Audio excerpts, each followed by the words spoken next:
Do I have the mic? Yes. Thank you all. It's really a pleasure to be here with all of you today.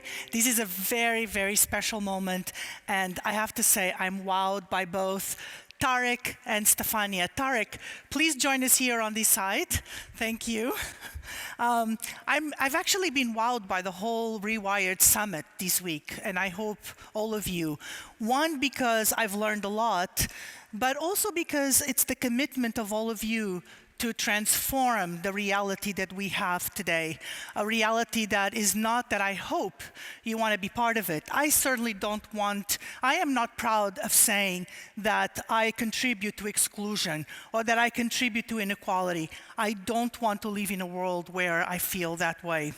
So I hope that by joining us here and by listening to all of the amazing panelists that we're just about to invite to the podium, that we will join forces and partner, as our keynotes mentioned, so that we can work together and really transform education with the power of connectivity for the good, but always cognizant that there are certain things that are going to be a challenge, including investments. So, let me take this opportunity to invite some amazing speakers that are going to join us today here on stage. Let me start with Zohra Yermeche. Zohra from Ericsson, who is the Program Director for Sustainability and Corporate Responsibility at Ericsson. Please come on stage. Honorable Cabinet Secretary Joe Mucheru from the Ministry of Information and Communications in Kenya. It's a pleasure to have you here. Dr. Liesbet Steer, the Director of the Education Commission. Robert Jenkins, the Global Director of Education at UNICEF headquarters. And last but not least, two colleagues online. Alex Wong, the Chief for Special Initiatives at the ITU. I hope we have our colleagues online as well as Chris Fabian, the Director of the GIGA initiative at UNICEF. So welcome all of you. It's really a pleasure to join you on stage. This beautiful stage, by the way, Tariq, it's amazing what your team has been doing here at RewirEd. So, without further ado, and before we start our conversation, we are going to watch a video by a very special speaker, Minister Antti Kurvinen, the Minister of Science and Culture in Finland, who sadly could not be here with us in person, but sent a video address to us. So, if the team could please play the video, that would be wonderful. Thank you. Your Excellencies, dear friends and colleagues, let me first thank UNESCO and the Dubai Cares for organizing this event. Finland warmly supports the Declaration on Connectivity for Education. Partnerships and broad-based collaboration are the only way we can ensure connectivity, equity, and quality at all levels of education. The Declaration supports the UN Secretary-General's roadmap for digital cooperation and provides an excellent basis to build on multi-stakeholder approach. The pandemic has revealed inequalities in terms of access to technology. Here, science must remain the backbone of our efforts. I am happy that Finland hosts the leading research on 6G, which could become the first mobile connectivity generation, truly aiming to close the global digital divide. Initiatives such as GIGA and UNESCO's Global Coalition on Education are also vital in connecting learners globally. Excellencies, the pandemic has also revealed the potential of innovation in terms of learning environments, individualized learning paths, open educational researches, and the use of emerging technologies such as AI. I am happy that UNICEF's Innovation Hub on Learning will soon be launched in Finland. We hope that it will provide a platform for development, testing, and scaling of new solutions in learning and look forward to a broad collaboration. As also emphasized by the Declaration, we cannot progress without addressing the critical role of teachers. In Finland, our highly educated teachers are the daily innovators whose creativity and professional autonomy has become a resilience factor. Today, everyone in society needs digital competencies. Initiatives such as the open course on elements of AI developed by the University of Helsinki with the private sector can be useful. This free online course is available already in almost 30 languages.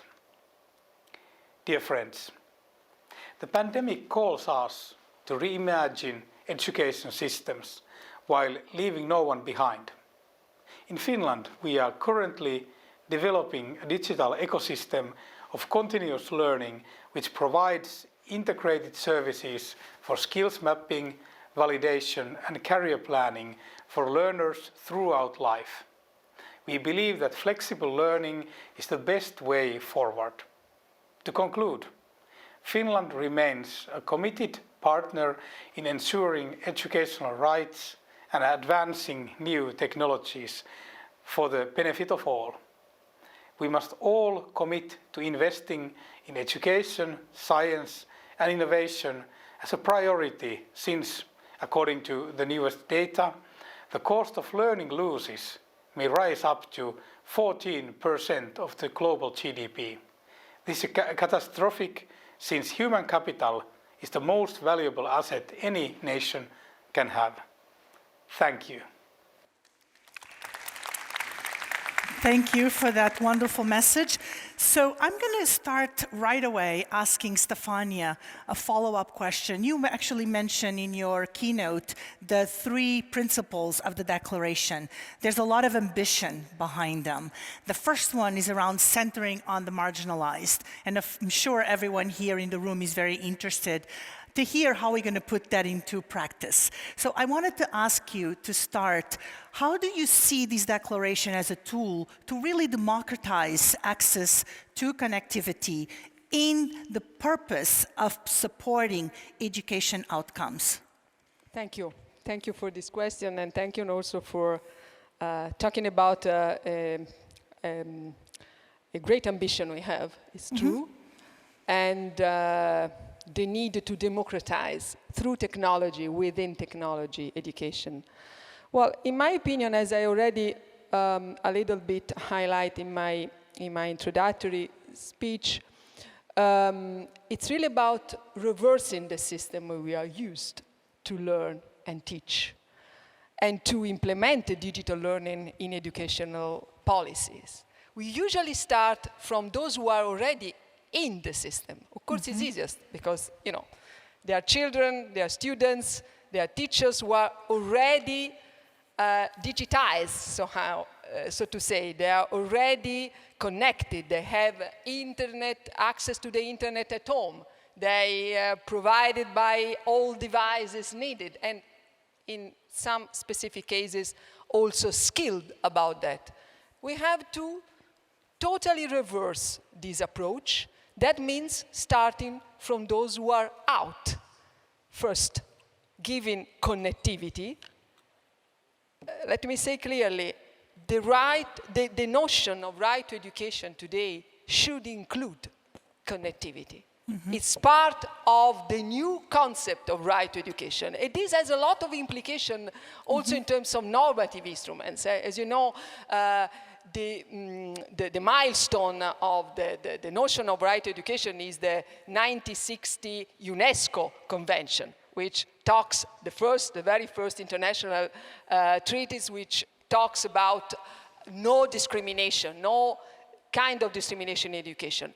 This concept must be updated, including connectivity. The second step is about reaching out to those who are out.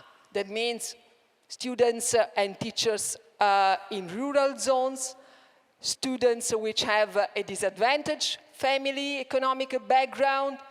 I point I care so much, students with disabilities, where technology can really help to give the right learning, personalized pathway they need. So, and girls, of course, and women, which have still a digital divide in terms of access and in terms of skills development. So it's an ambitious roadmap, but I think it is very ambitious, and everything that you're saying, and I'm sure many of you have heard over these last 3 days, a lot along those lines. What I'm hearing is a lot of complexity, and really a lot of ambition, but complexity that comes with it.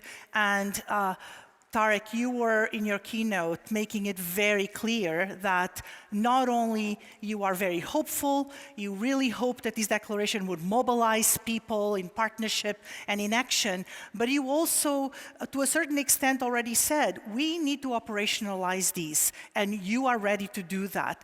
Tell us a bit about how are you going to do that? What are your plans to put that in practice? Thank you, Sonia. Well, I'm a small ant, so I won't be putting all the funding, of course. We have global mechanisms and UN agencies to do that, but I'll tell you from my end, Sonia, a very important question. You see, everyone, after COVID, everyone is starting up a platform, whether it's digital, non-digital, in education I'm talking still. But no one is looking at one aspect. One is talking about content, one is talking about digital, one is talking about remote, one is talking about an application here, an application there, an HD quality camera here, so we cannot have an issue with internet connectivity and cutoffs. But you see, all of those children who are in school who are not getting quality education, and I believe everyone here agrees that, and every single parent here agrees that our children for the past 2 years did not get quality education. And I don't want to tell you the stories of my daughters, how they passed last year. But anyways, another talk for another day.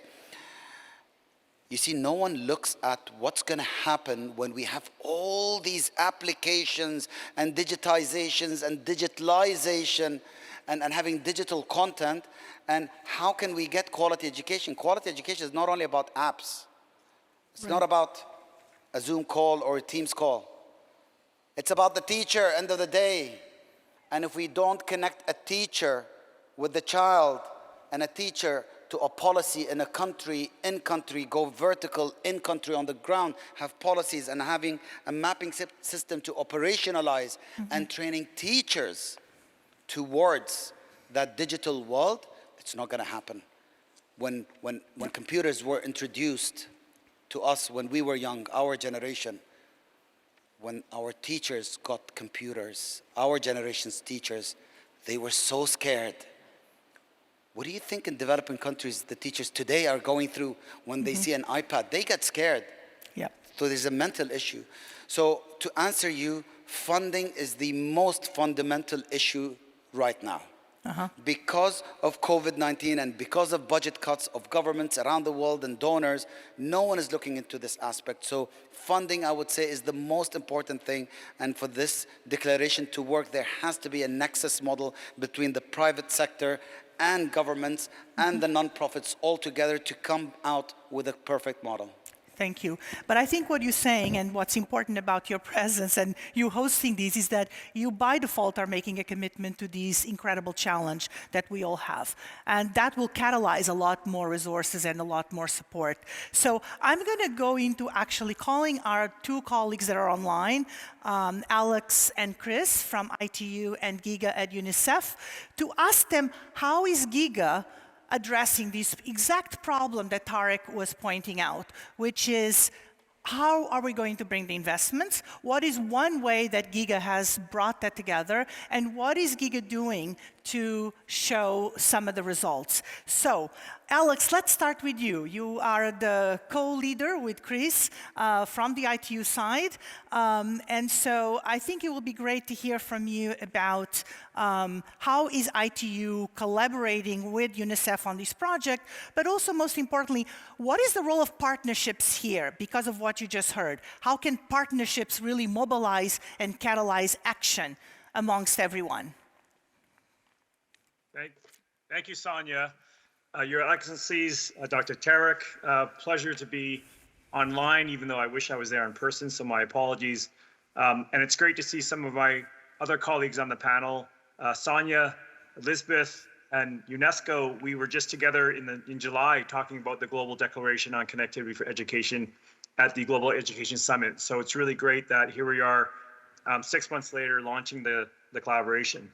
Where we are super excited, both on the ITU side and also on GIGA, on the declaration, where really we align with the core principles around building consensus, collaboration, and partnering, which is the core essence of the declaration.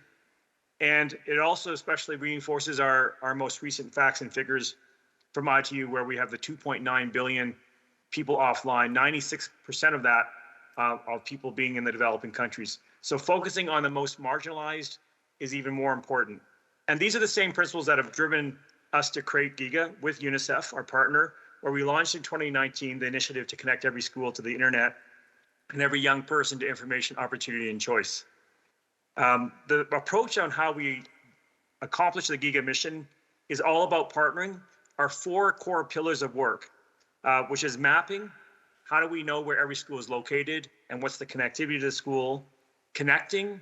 How do we create the business models and the technologies to make the connectivity work and make it sustainable? The financing, which is bringing together different actors to fund the connectivity, both through some initial grants through our GIGA bond, but also creating sustainable models, working with investors, multilateral development banks. A recent study we did also shows that if we can develop the model properly, 90% of that connectivity can be financed commercially using existing models. And so industries like the energy sector are really important. And then that empower pillar, Dr. Tariq mentions the teachers and the skills and the content. That's the final layer of which, if we can connect every school to the internet with GIGA, we provide the foundation for the empower. And I just wanted to mention that GIGA isn't just giving the connectivity to the school. We use the school as the hub to give the connectivity to the community. And that's actually one of the keys to creating the sustainable models. And throughout all of that, then, it's only through partnerships with private sector, with civil society, with academia, and also, of course, government as our core partner. And we see Secretary Mucheru on the panel. I'm sure he'll talk, hopefully, a bit about some of the work we're doing in Kenya in GIGA.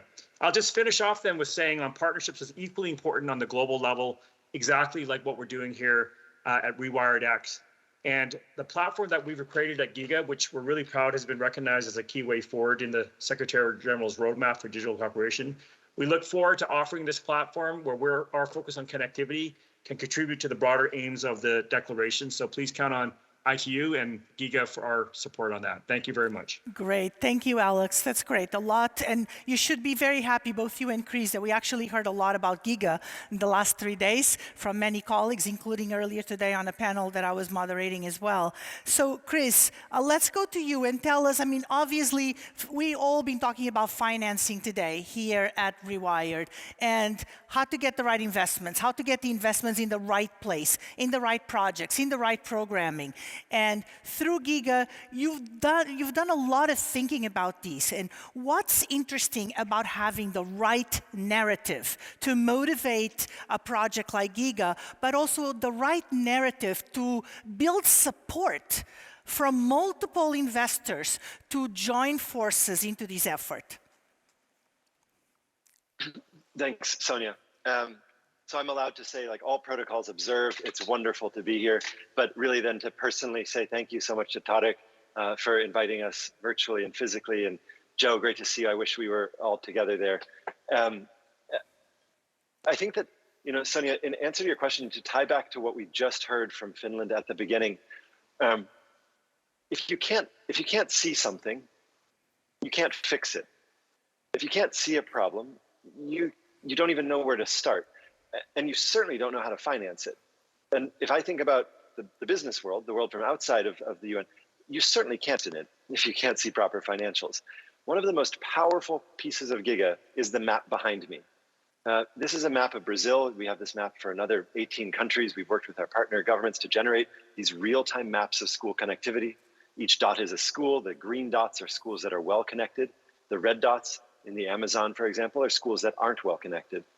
This type of data, this type of real-time data, gives us the power to aggregate demand and to make a financial case, or actually to let the data make the case itself for financing. And this has totally changed the dynamic when we talk to people who are serious about structuring the finance that they need for connectivity. And I'll just give you an example. I mean, if you look at that map, Sonia, we just saw recently in a study that we did with The Economist that if you took, and this is to tie back to Finland, if you took Niger, for example, and you connected the schools in Niger to the same level of connectivity as we have in Finland, you'd see a 20% increase in GDP. Fantastic. It's incredible.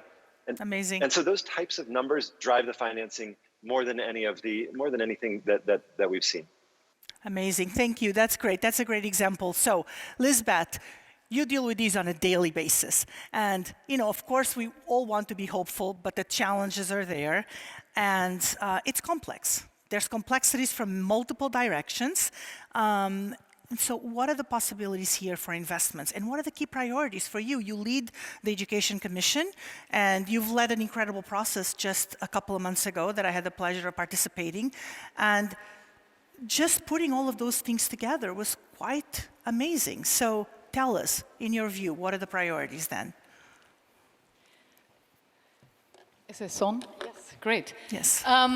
So I mean, it has to start with access. I think there's a lot of discussion here about access to the internet, actually access to electricity to start with, access to hardware. Those are sort of basic conditions to make happen what we are all talking about. But I think Tariq and others have emphasized that that is a starting point. There is no way we can get anywhere without what we would call the supplemental investments. And those supplemental investments are very much about the human touch.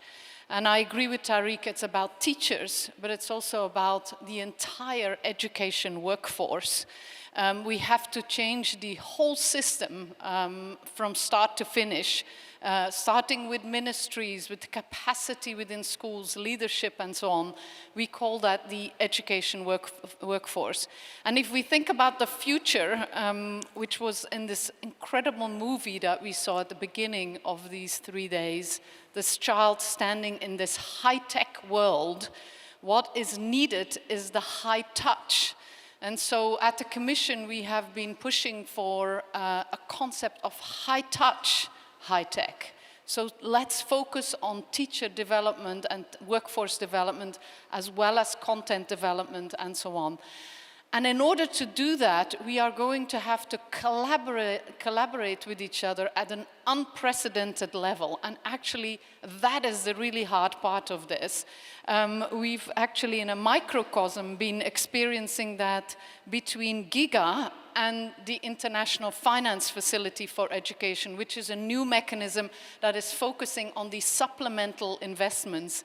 And between partners, GIGA, UNICEF, and ITU, we are trying to say, okay, if we have these two instruments, could we offer them together to the world? And that, even that alone, is very hard to do. Think about all the other hard things that we need to accomplish together.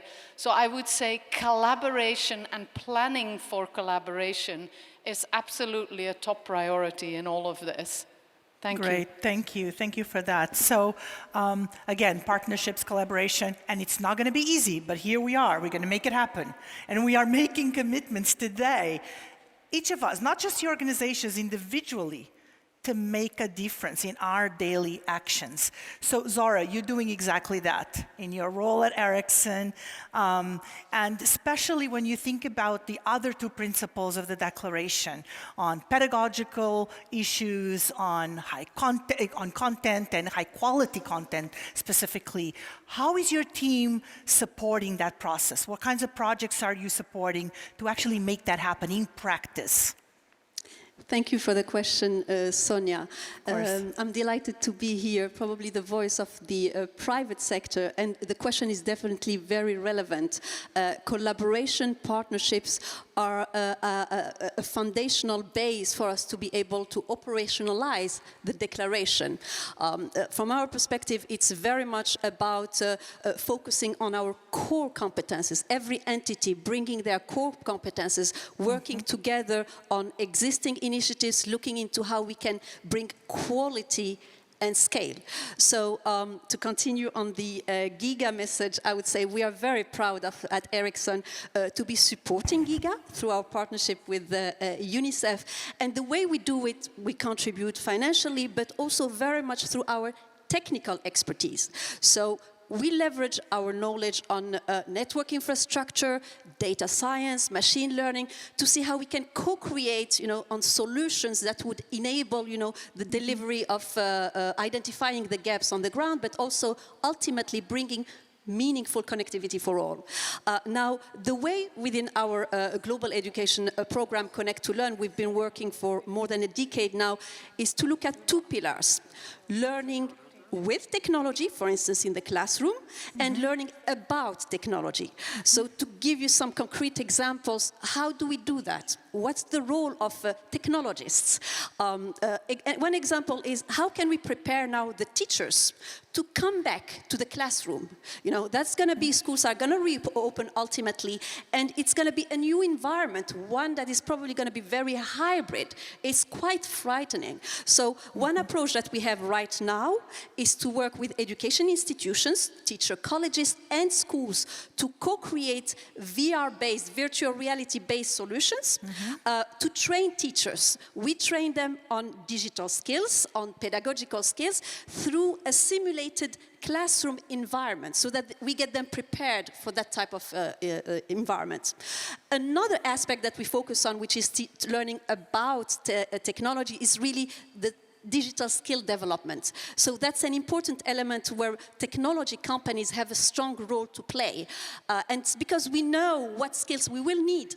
So how do we make sure actually we are helping, for instance, universities to make sure those students are equipped with the right skills that will get them a job? So we are supporting universities then with the content, quality content, practical content related to topics such as AI, machine learning, telecommunication, automation, so that these universities are complementing their existing curriculum with content that will be suitable for the jobs of today and tomorrow. And Great. One last point would be that with the base of large base of engineers, technology companies can also contribute with mentorship programs, inspiring the youth to know how to learn about technology, how to become entrepreneurs, how to become innovators. So the virtual world does allow this kind of communication, this kind of knowledge sharing that we believe we can very much contribute with. Wonderful, thank you. Those are really great examples and really actionable ways of providing support. So we've heard a lot about our colleagues who are doing things, some at the global level, some more regional, some more national, through their projects. But we are very, very fortunate today to have Honorable Joe Mucheru, who I consider a close friend, and we have closer friends even together. You are dealing with the reality on the ground in your country. Kenyan students, learners, teachers, administrators have really suffered and got affected by the pandemic. So tell us, what are your hopes for investments in the sector in Kenya, and what would you do? What are the kinds of things that you feel that are really urgent to unlock finance, but also to make sure the financing goes in the right direction, to make sure that meaningful connectivity is really critical for education and is not just an addition, but actually has a purpose, the kind of purpose that we've all been talking about? Thank you very much, Sonia, for the question. And I'm really feeling great. I'm amongst friends. Tariq, an awesome event, and I think we're going to see the transformations that you've been talking about. Let me say that, first I was the Minister of ICT, so I just looked at technology, but now I have innovation and youth affairs as well. And I think the big problem we're trying to deal with is information poverty. Half the population is not connected, the global population. If they're not connected, they're not contributing. One of the terms that came out from this conference is the digital IQ. So if we're going to see innovations, if we're going to see a lot of growth and this sector growing, if half the people are not even involved, then we have a problem.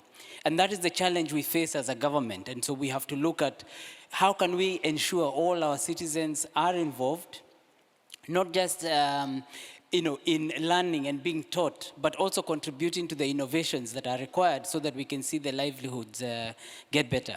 What I can say is that as government, we have put in different programs like the higher education loans, which we give to university students. They're able to take some money, they can buy devices that they need to connect to the networks that exist. We have, through the Universal Service Fund, connections to various different schools. Secondary schools, I think we're doing about 1,000 out of 24,000. So there's a huge gap. And we've got many partners that we've been looking at and working with. You've heard about GIGA, UNICEF's Generation Unlimited is been a great partner in ensuring that we move forward. We've worked with you, also with the USAID and the various programs that are going out and connecting the schools. The key thing that has been very evident, whether it's a very remote rural area or a very urban center, once the students get the connectivity, they behave the same. They innovate the same, they use the services in the same way, and it is critical that we get all of them to be able to connect and use services. Because if we leave out half the world, we'll have a problem. And I'm really glad that UNESCO, you are very clear that connectivity is so important and it has to be at the beginning. But connectivity is not just the network, it's also the devices. And what we have found is that the cost of the networks, the cost of the devices is really high. And it cannot be done by a government alone. It has to be done by everybody. The global village must come together to ensure that everybody has access to these technologies, to these services, that everybody has the digital IQ in the knowledge that they're getting. And when I say everybody, it starts from the policy makers to understand why technology must be there. The private sector to roll out the networks that are required. Sonia, one of the other problems that the pandemic has brought is that whereas initially it was clear you put the connectivity in schools, now you have to take the connectivity even to homes. Because you're finding that whereas before it was easier, the health problem is just as big as the information poverty problem. So how do you ensure that people continue learning even if they're at home? And we're seeing that now, people have accepted technologies in a big way, and therefore you can even continue to train and educate students even from their homes. That's right. And not just the curriculum, but also the digital IQ that we're talking about. So a great challenge, but I'm confident, just as Tariq is, that with everybody here together, if we put our resources together, we can actually make that difference. That's a very good point. Thank you. Thank you. That's really good. So a couple of things, and we are being also reminded of the time, so I have to speed up here. But Robert, I think what Joe just mentioned is really important about this idea of reimagining education. I mean, you at UNICEF have been talking about that. You've been putting a lot of effort. And does that reimagining effort, right? Does it include all of these possibilities? Are we including the possibility that education also has many different forms? Outside of the home, outside of the school, outside of the home, many different opportunities.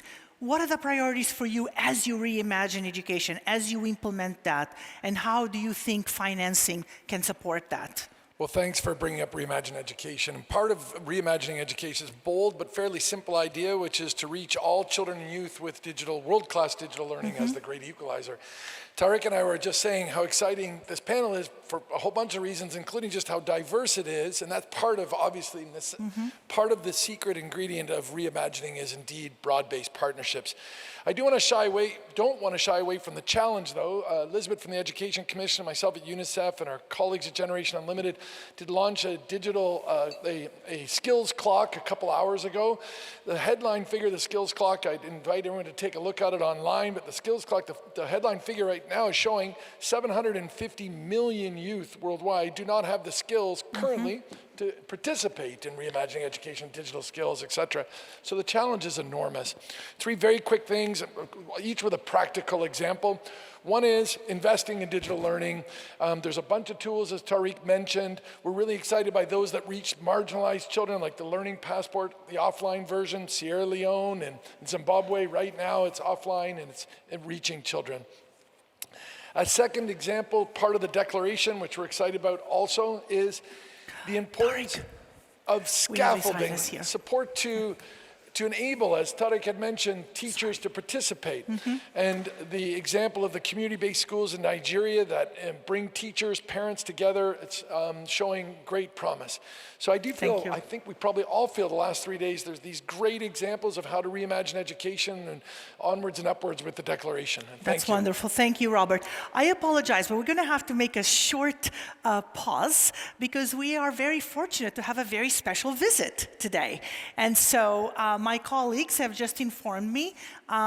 Please let me know if we should get off stage, but I'll let them introduce the special guest. Just 1 second, please. If I can have the tech team give us directions.